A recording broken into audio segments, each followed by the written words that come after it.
morning, everyone, and welcome to today's webinar hosted by PYA, COVID-19, Medicare Telehealth Waiver Made Simple. PYA is a leading professional services firm providing expertise in healthcare, tax, management consulting, and audit and assurance. We are pleased to offer you our thought leadership on this important topic. All attendees have been placed in listen-only mode. You may submit written questions using the question pane of the control panel. Our presenters will address as many questions as possible during the Q&A session at the end of the webinar. If we cannot answer all questions due to time limitations, we will supplement the transcript to this webinar with written responses. With that, I would like to introduce our presenters, Marty Ross and Kathy Greenlee. Good morning, everyone. This is Marty Ross. I am the managing principal in PYA's Kansas City office, where we are 12 hours from the effective time of our shelter-in-place order. I am joined by my colleague, Kathy Greenlee, who is in the next office over. We're practicing appropriate social distancing. Good morning. By way of background, I've been in healthcare for about 30 years. I spent the first 2 decades as a healthcare regulatory and transactional attorney, and now have been working in the consulting space.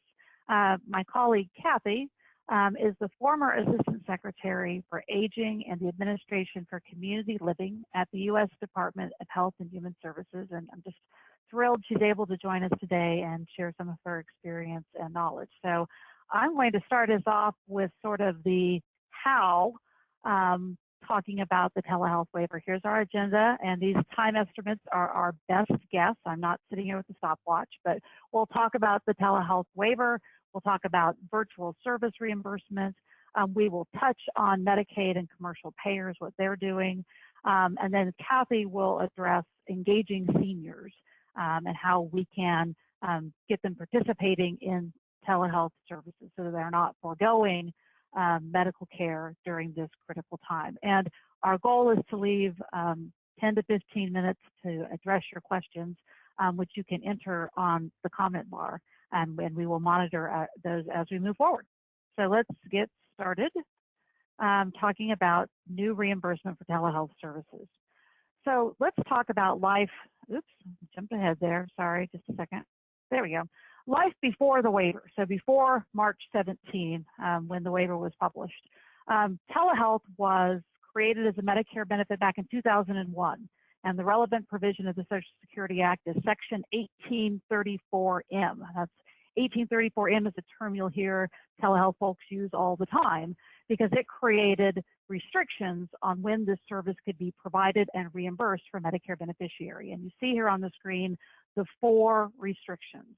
The first is geographic, that a patient receiving telehealth services had to reside in a rural area, effectively a non-MSA area. Secondly, the location restriction required that patients be physically present in a healthcare facility when the service was provided, i.e. not at home. This also allowed for the rural facility where the patient was present to charge a facility fee. The third restriction was the service restriction, which is a list generated by CMS of those services that are covered by telehealth. They are listed by CPT code and HCPCS codes. It is updated annually by CMS. The list right now includes 100 services. We're on a nice exact round number. And fourth limitation on telehealth was a technology requirement. That you have to utilize a telecommunications technology that has both audio and video capabilities, and you have to allow for real-time interactive communication. There are some minor exceptions to this, which we're not going to address here, but just note that there are some exceptions to that general rule. But as you would guess, given these significant restrictions on telehealth, the actual delivery of this service in the Medicare program, the traditional Medicare program, has been very, very limited. And in fact, it was well under 1% of Medicare beneficiaries receiving this service in the last report that CMS issued on the subject. Now, in the last couple of years, CMS has been creating exceptions under 1834M, often with congressional approval as they move forward. The most significant probably has been the Telestroke Exception, which started last year, which lists the geographic and location requirements for services relating to diagnosing or treating a stroke victim. The newest waiver is the Substance Abuse Disorder Waiver, which allows for the lifting of the geographic and location restrictions if you're providing SUD or related behavioral health services. End-stage renal disease, home dialysis visits have moved to telehealth effective last year. Medicare Advantage has always been permitted to expand the services they'll reimburse for telehealth beyond the official CMS list, but beginning this year in 2020, MA's plans have been able to expand their benefits to eliminate the geographic and location requirements. Also, the Medicare Shared Savings Program has some exceptions in it, some particular waivers of the geographic and location requirements, and then assorted CMMI initiatives. So what we've had prior to March 17th was sort of this kind of patchwork of exceptions that we were trying to continually expand this service as we saw a real benefit. But with the waiver action by the Secretary on March 17th, we've certainly expanded. And where that waiver authority came from was the Coronavirus Preparedness and Response Supplemental Appropriations Act. This was the law that passed on March 6th. It mostly received press for the $8.3 billion it infused in emergency funding to federal agencies to fight COVID-19. But the last section of the bill included this expanded authority to the Secretary under the 1135 waivers to address the telehealth geographic and locations restrictions. That did not include the authority to waive the services limitation and the technology requirements. Those remained in place. Next slide, please. There are a series of documents that have been issued that are relevant to telehealth waiver. We have them listed here. We have links to all of these documents if you want to refer to them on our website, on our COVID-19 hub. But these documents together provide the guidance. So it's somewhat confusing. You have to piece these different elements together. Next slide, please. On March 18th, in addition to issuing the guidance facing to the providers, CMS on March 18th sent out an email to all Medicare beneficiaries who subscribe to mymedicare.gov, informing them of the availability of the telehealth benefit. So not only are providers trying to figure out what's going on in terms of the regulatory requirements, they're now receiving calls from beneficiaries who receive this email saying, I want to schedule my telehealth visit. So it's pressure coming from both directions. Next slide. I want to next then go through the key elements of how you provide these services under the waiver, starting with what are the covered services. First, the telehealth benefit is available only to established patients. However, in publishing the waiver, CMS made clear that they will not conduct audits to ensure a prior relationship existed for any claims submitted during this period. Also, the legislation that's now being debated in Washington as we speak includes a provision that would eliminate the established patient requirement. Secondly, services do not need to relate to COVID-19. It is any service that you can provide via telehealth that you're providing face-to-face that is on this approved list would be available for reimbursement. And finally, services, as we've mentioned previously, you have to be on the current year covered telehealth services list. That list includes the typical office and outpatient visits, as well as ER and other institutional consults as well. It also is on the list a number of psychotherapy codes as well as preventative services. For example, you can do an annual wellness visit via telehealth. The list, interestingly, does not include home visits, and that now we are providing services to patients in their home. Presumably, although CMS guidance is not crystal clear on this point, one would be billing for those services with the outpatient office visit codes. Next slide, please. With regard to prescriptions, because a very common usage of telehealth is either updating prescriptions or securing prescriptions. The Controlled Substances Act actually prohibits a practitioner from prescribing a controlled substance absent an in-person medical evaluation. One of those key documents that's been issued since March 17th is guidance from the DEA, where they have waived this requirement during the national emergency. However, placing certain restrictions that, of course, has to be a prescription for a legitimate purpose.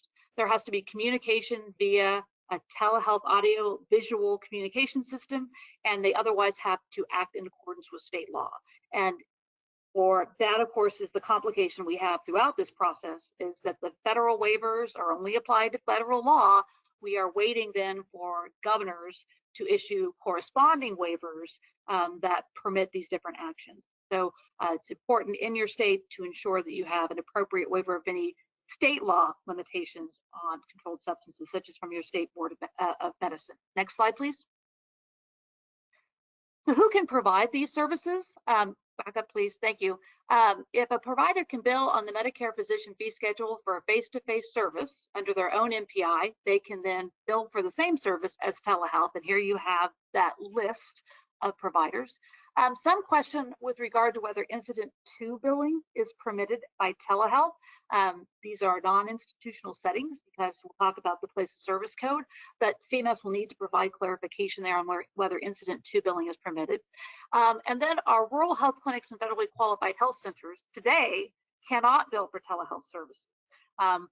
Physicians and practitioners who work primarily in RHCs and FQHCs, there are arrangements that have been workarounds for providing services in ERs. You probably use a similar arrangement for telehealth services, but note that that CARES Act, again, what's being debated in Congress right now, it includes a new RHC, FQHC telehealth reimbursement. Although it does not set rates, it at least provides the ability for those providers to be reimbursed directly through the RHC or the FQHC. Next slide, please. Talk about technology, and this is probably our biggest challenge. We still have to utilize a real-time interactive audiovisual communication technology. Telephone alone does not qualify. However, the Office of Civil Rights, that agency that enforces the HIPAA privacy rule, issued a notification of enforcement discretion last week, and they made clear that they will not impose penalties if a provider in good faith uses a non-public remote communication product. So FaceTime, Facebook Messenger, Google Hangout, Skype, all of those are permissible for telehealth communication, provided that you've enabled all available encryption and privacy modes available on those different platforms. What you cannot use are public-facing technologies such as Facebook Live or Twitch. OCR, in publishing this guidance, encouraged providers to notify patients these applications potentially introduce privacy risks. They simply encourage it. It's not a requirement for using these different technology platforms. But this certainly opens up anyone with a smartphone is going to be able to engage in these telehealth services. Next slide, please. Billing and payment is critically important to appreciate that a service delivered via telehealth must be billed with place of service code 02. Significant change in the telehealth world a few years back. We used to use modifiers. CMS eliminated the modifiers and replaced them all with the place of service code 02. It does not matter where the provider is. It does not matter where the patient is at the time the service is being provided. It is always service code 02. No other modifier is required unless you were previously using a modifier to provide telehealth services, again, under those exception programs. And do not use the catastrophe disaster-related modifier, the CR modifier. So for other waivers that CMS is issuing that permit certain services to be delivered that would otherwise not be permitted, you are required to use the DR or the CR modifier. That is not the case for telehealth services.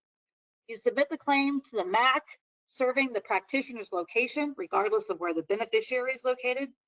Beneficiary cost sharing applies, co-payments and deductibles. However, again, in issuing the guidance, OIG made clear that they would permit a waiver of copay and deductible requirements for telehealth services.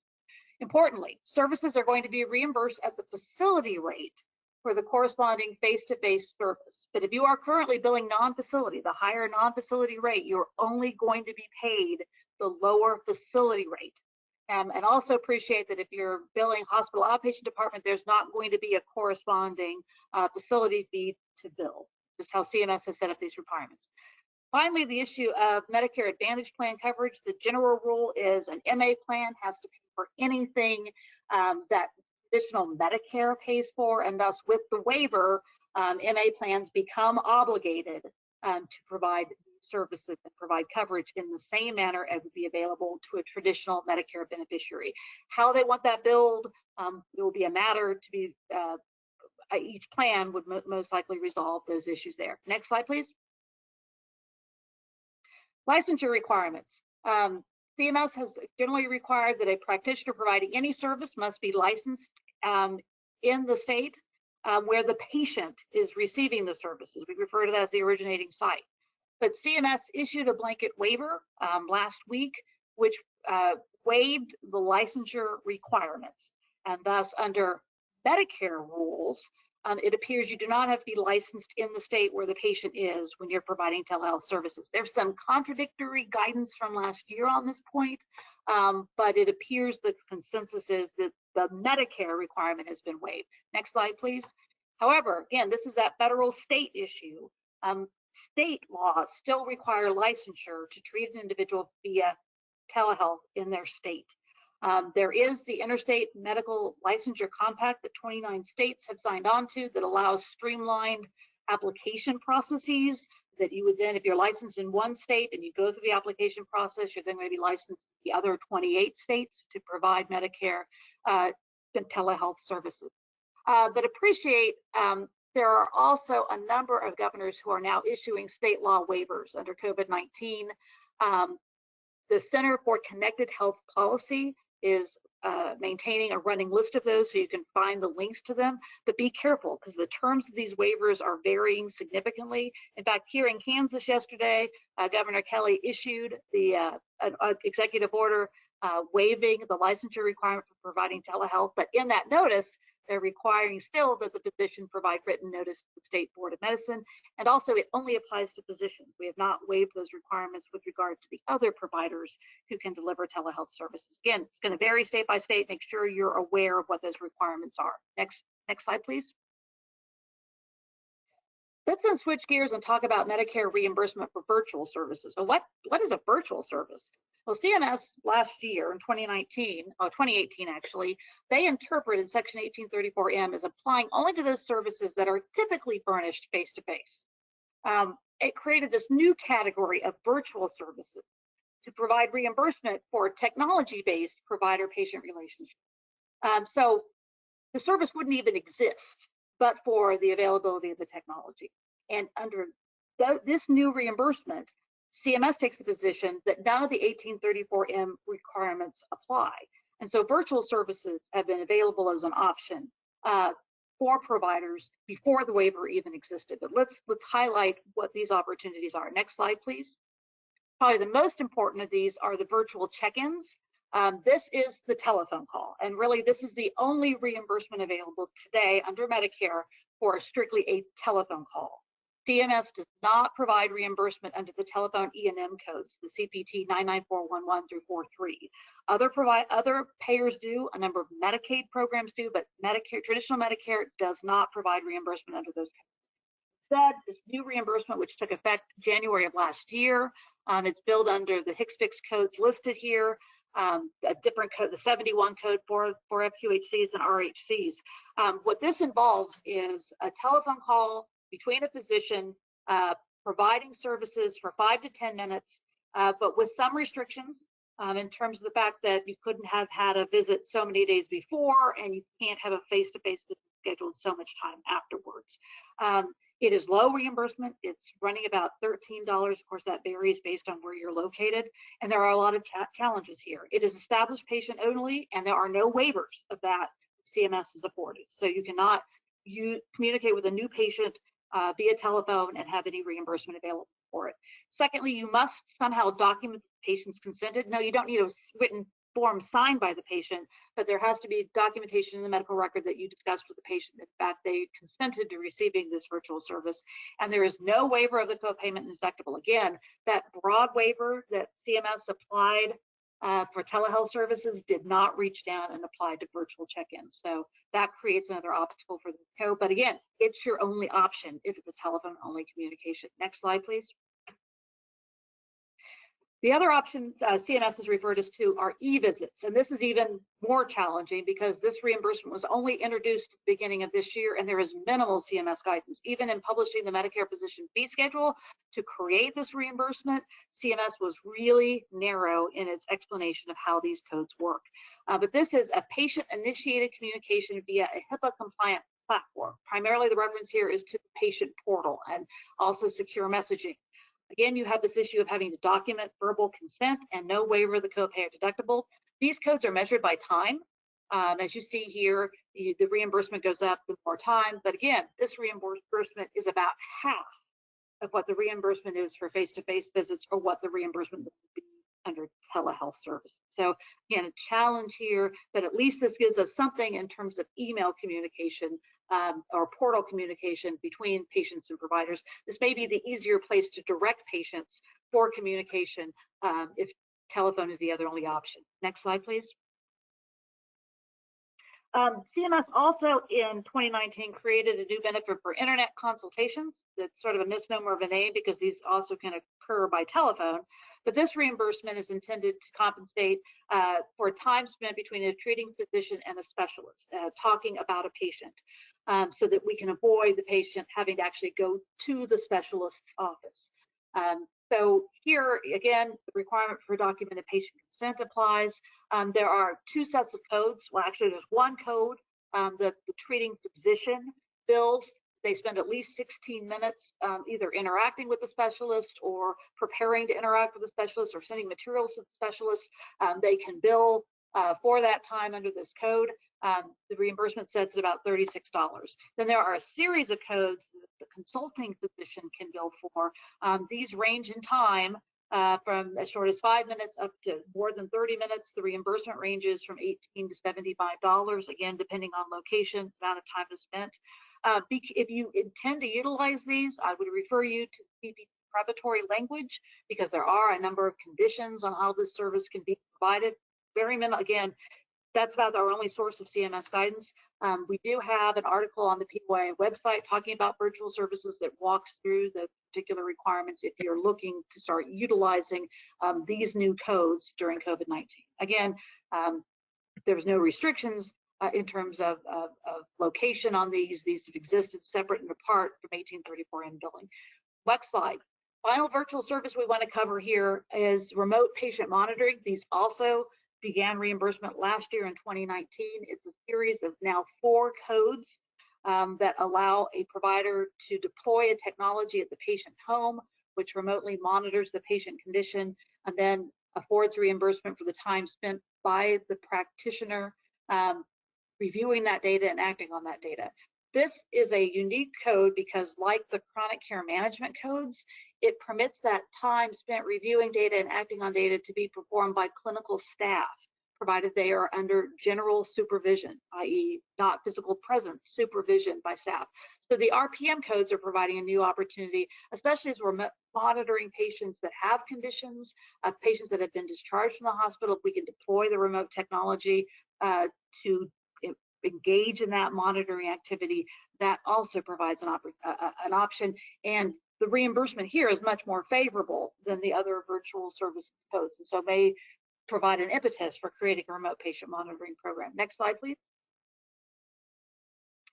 We're going to cover very briefly Medicaid and commercial payers because there are no consistent rules across these.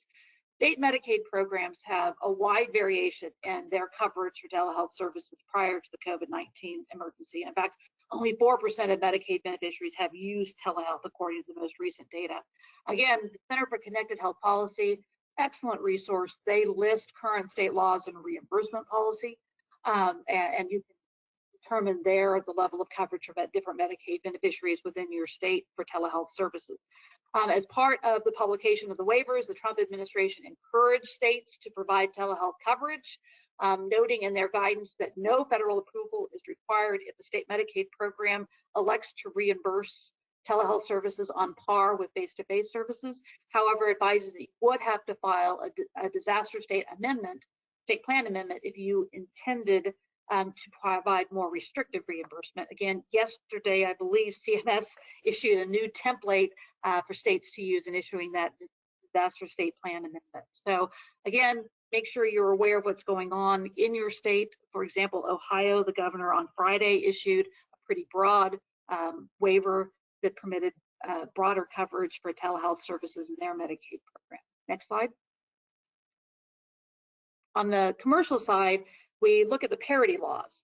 40 states, including the District of Columbia, have implemented telehealth parity laws, which require a payer to provide coverage for a service provided via telehealth to the same extent as provided via face-to-face. But only a handful of those state parity laws require reimbursement parity.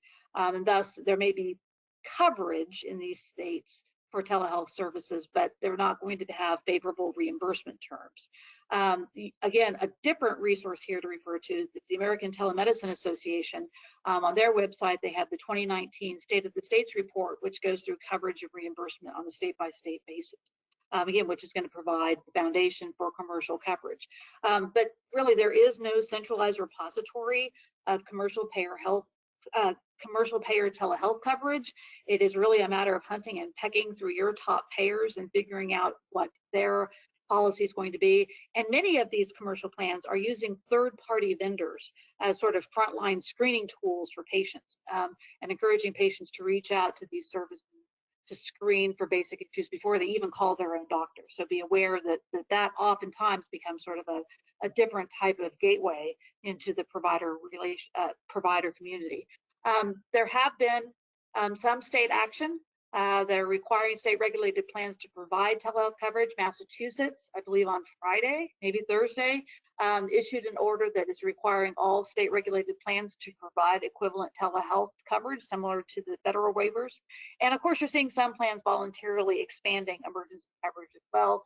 Again, no centralized resource for that at this present time. You'll just need to, again, check regularly with the providers in your community.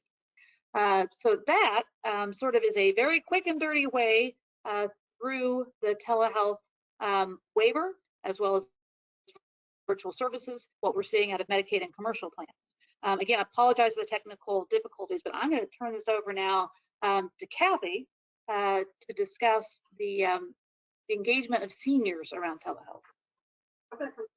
Okay, come sit in my chair.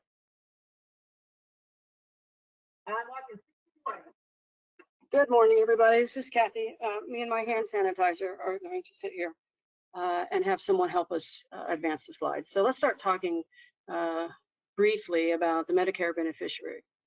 The rule, as Marty has described, has required that telehealth previously be provided at a healthcare facility.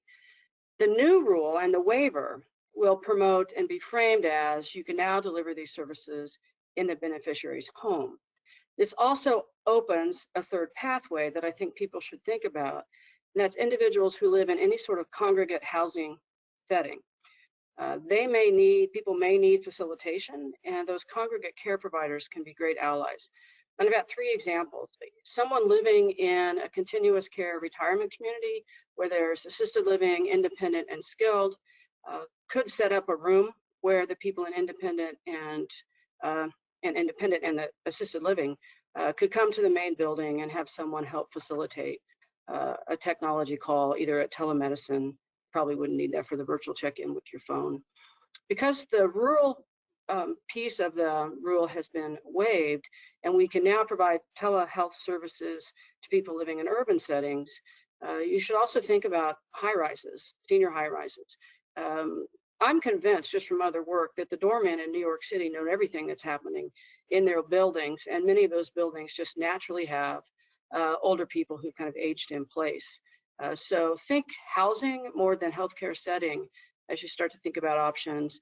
The Department of Housing and Urban Development also has a number of HUD housing complexes for low-income seniors. They all have service coordinators that could be points of contact to help facilitate a telemedicine connection, a virtual a healthcare appointment for the people living in their facility. So I think it's important to think about this as a new option because some people will need help.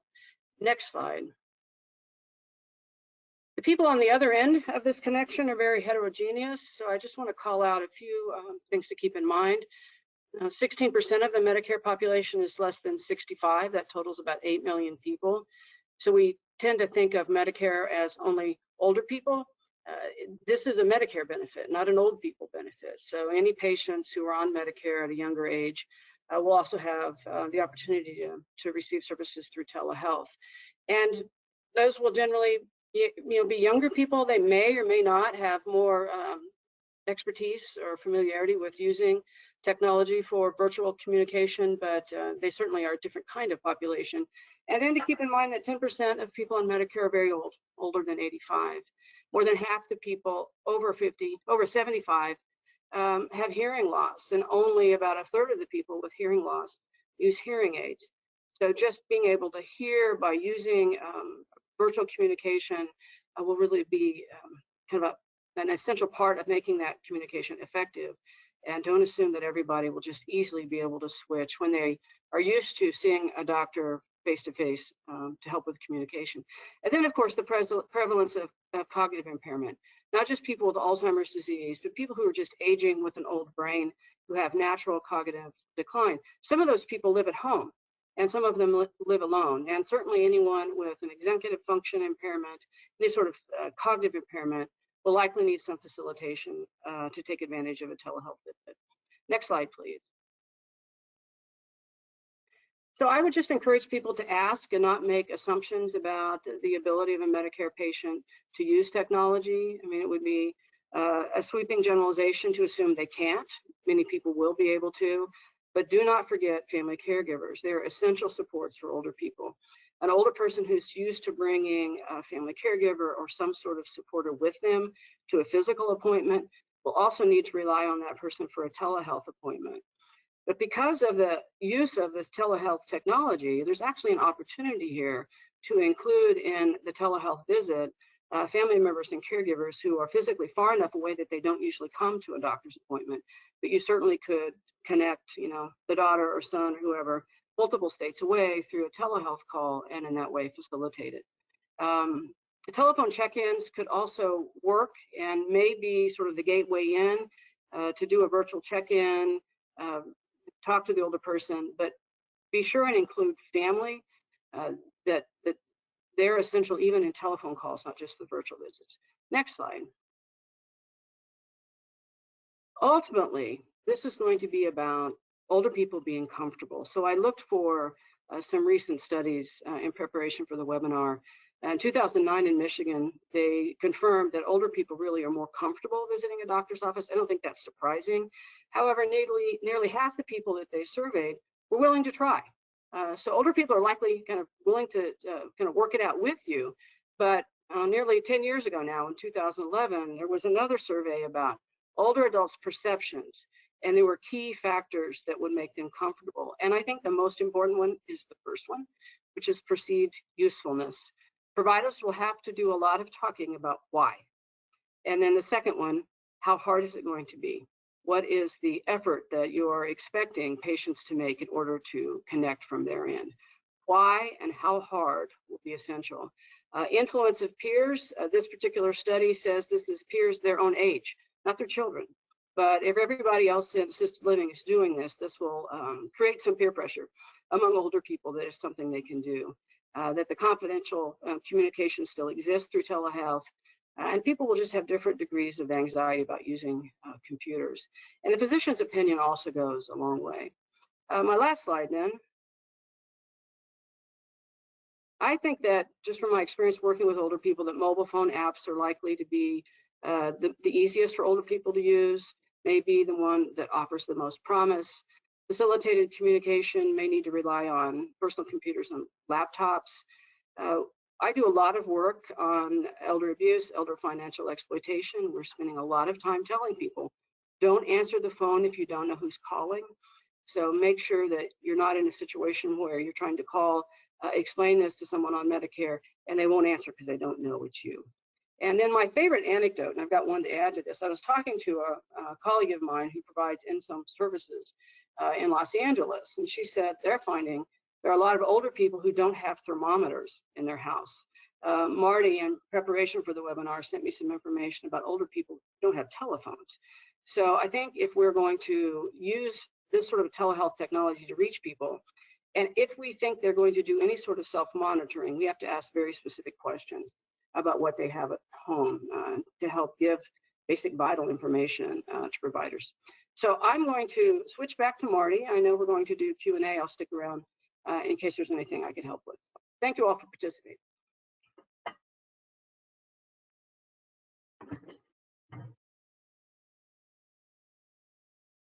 Hey, thank you, Marty and Kathy. Now we're going to begin answering questions that were submitted during today's presentation.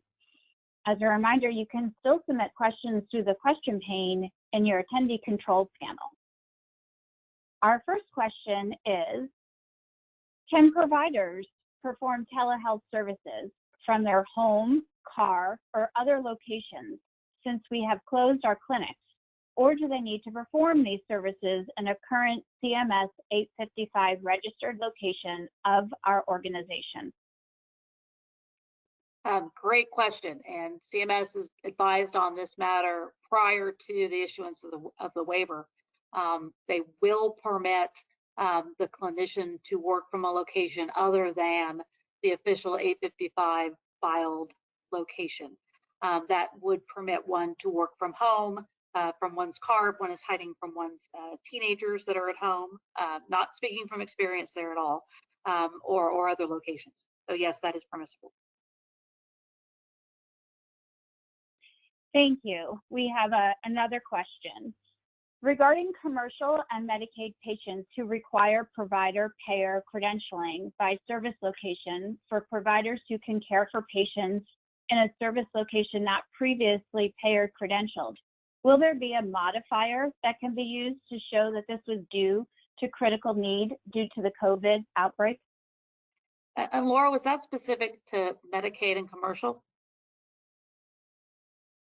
Yes. Again, there is no uniform source of truth with regard to state Medicaid programs or commercial payers. Presumably, they are issuing guidance directed towards their enrolled providers. I know several providers, for example, have received communication from the local Blue Cross Blue Shield with regard to telehealth coverage and the required documentation to submit the claims. So what we discussed during this webinar in terms of including the O2 place of service code, submitting to your local MAC, all of that is limited to the provision of services for Medicare beneficiaries.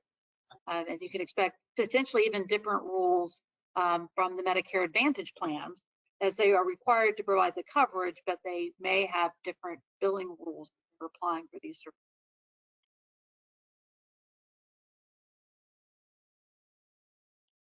Okay, thank you. One additional question. We had a request for clarification on renewing or refilling a controlled substance, since that can't be done by just audio.